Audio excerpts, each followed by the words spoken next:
À domicile, c'est toute l'actu du foot ici en Ligue 1, marquée cette semaine par la blessure de Souleymane Kouanda, la détection de talent initiée par la Fédération ivoirienne de football et Aka Kwame qui change de couleur, passant du vert rouge au bleu-rouge. On voit tout ça en détail, en totalité, avec plus encore, dans Ivoire News, sujet de Konaté Ngamblé. News, info, potin foot, c'est dans Ivoire News. Cannes 2021. Les stades livrés en 2020. Les marchés de construction des infrastructures sportives et la rénovation des stades et terrains d'entraînement devant accueillir la Cannes 2021 en Côte d'Ivoire ont été attribués. Depuis le mardi 6 mars dernier, les 4 entreprises engagées pour doter la Côte d'Ivoire d'infrastructures dignes de l'événement sont connues. Les travaux qui devraient débuter au mois d'avril 2018 dureront 24 mois. Leur livraison est prévue pour 2020, a déclaré Albert François Amichia, le ministre ivoirien des Sports et des Loisirs. Ces travaux concernent la construction de 3 stades à San Pedro, Yamoussoukro et Korogo. Le stade de Boaké, dont la capacité d'accueil s'élève à 25 000 places, sera réhabilité pour désormais accueillir 40 000 places. Stade d'Abidjan, le staff technique limogé. L'entraîneur du stade d'Abidjan Frimpong Manso et son adjoint Traoré Lassina ainsi que Albert Assassé, directeur technique du club, ont été limogés par les dirigeants du stade d'Abidjan pour insuffisance de résultats. 11e au classement après 16 journées, le stade d'Abidjan n'a plus gagné de match depuis le 6 décembre 2017. Avec 16 points au compteur, les Yéyés ne sont plus qu'à 5 points du premier relégable. Selon certaines indiscrétions, Aka Kwame Basile, qui a claqué la porte à l'Africa Sport, devrait prendre en main l'encadrement technique des Yéyés. ASEC Mimosa, Souleymane Kouanda blessé. Sorti sur blessure lors de la victoire de l'ASEC Mimosa face aux Esco United, lors des 16e de finale allée de la Ligue des Champions, Souleymane Kouanda souffre d'un traumatisme à la tempe, a déclaré le club jaune et noir. En attendant de donner plus de détails sur la blessure du joueur, le staff médical de l'ASEC Mimosa juge la blessure sans gravité. Espérons que le défenseur international burkinabé soit disponible avant le match retour face aux Esco United, prévu pour le 18 mars au stade Félix Houphouët-Boigny. 8e de finale Coupe de la Ligue. Les 8e de finale de la Coupe de la Ligue auront lieu du 15 au 19 mars 2018. Le tirage au sort qui a été effectué le mardi 6 mars 2018 en présence des présidents de clubs prévoit 8 rencontres qui se joueront sur les stades d'Abidjan. Exemptés pour le tour préliminaire, l'Azida Bengourou, vainqueur de la dernière édition, et le stade d'Abidjan, finaliste malheureux, font leur entrée dans la compétition. Éléphant U17, la détection a démarré.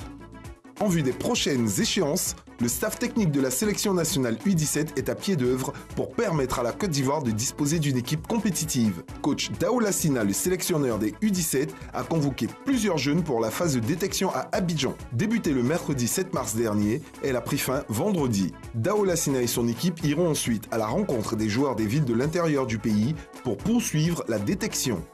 Il sera aidé dans sa tâche par le directeur technique national Koné-Tiégbé, annonce la FIF. Et petite précision importante, ce n'est plus du conditionnel comme dans le sujet, car Aka Kwame est devenu officiellement bel et bien le nouvel entraîneur du stade d'Abidjan. Tout ça nous amène à la 17e journée de Ligue 1 avec un match clé disputé cet après-midi au Champrou entre l'AFAD 3e et l'Asie 9e de Ligue 1. Face à face, les Lions du Plateau et les Princes de l'Indénié, ça sent un peu la jungle, la chasse. Et c'est dans le gros sujet, ou le gros match, d'Anne-Marie Nguesson pour Dimanche de Foot.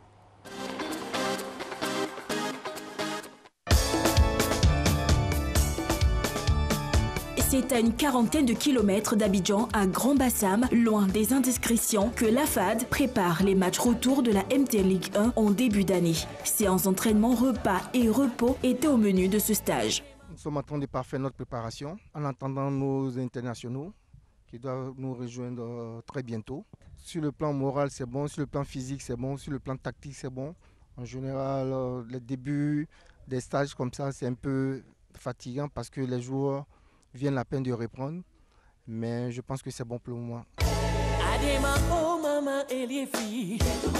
La FAD est partie à la mi-saison quelque peu ébranlée par ces 2 défaites d'affilée. Qu'est-ce qui explique ces contre-performances, surtout quand on sait que l'équipe a débuté la saison sur des chapeaux de roue et a tout de même terminé la première phase du championnat à la 2e place avec 6 victoires, 4 nuls et 3 défaites pour un total de 22 points. Les académiciens ont en outre inscrit 15 buts et en ont encaissé 13.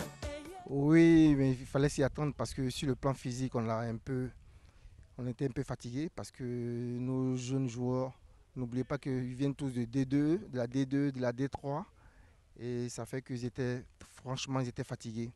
Donc on n'était pas encore prêts sur le plan physique parce qu'on avait repris tardivement les entraînements.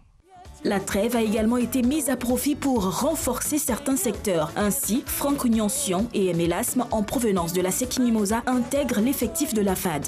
Avec le retour de ces internationaux du CHAN, la FAD se veut plus ambitieuse. Paradoxalement, chez les Lions du Plateau, l'objectif de départ reste le même, le maintien. Ce dimanche après-midi, la FAD recevait l'Asie d'Abangourou. Les Lions du Plateau sont tombés dans les derniers instants du match. Ce pénalty a permis aux visiteurs de repartir avec 3 précieux points. Troisième saison à l'Asie.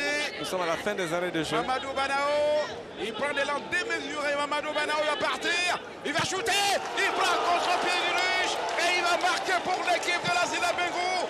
Dès qu'on pose certainement ce ballon dans le secteur média, ça sera la fin de cette partie. Asie 1, AFA 0. Je ne dirais pas que c'est un coup de chance, non. Le carton, il est mérité, le pénalty également, il est mérité.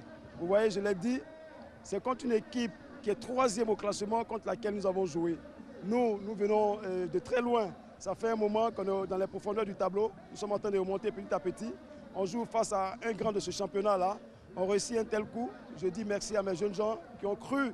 C'est par la conviction, la ferme conviction qu'ils ont eue que nous sommes arrivés à ce résultat-là. Ce n'est pas le fait du hasard, ce n'est pas la chance, mais c'est parce qu'on a poussé l'adversaire à la faute que nous avons obtenu ce pénalty qui nous a donné les 3 points. La satisfaction, elle est grande pour toute l'équipe, particulièrement pour moi-même. Je suis vraiment content pour avoir marqué le but. Vraiment, je suis vraiment content. On s'est vu trop beau. Et donc on n'a pas su, dans les arrêts de jeu, bien rester en place, rester discipliné pour terminer le match avec un point de prix. On s'est cru tellement beau dans l'utilisation du ballon, dans l'organisation. On a tellement été supérieur techniquement à l'adversaire que je pense que sur la fin, on aurait dû rester bien en place, bien organisé pour terminer tranquillement. Un peu déçu. Bon, dès l'entame du match, nous avons eu un penalty que j'ai manqué. Bah, ça fait très mal, mais c'est le football. Voilà, c'est le football. Je suis quand même déçu, mais pas découragé, puisqu'il y a encore des matchs à venir. Donc je me remets dans mon coin, je vais essayer de travailler avec le groupe et pour pouvoir attaquer les matchs à venir.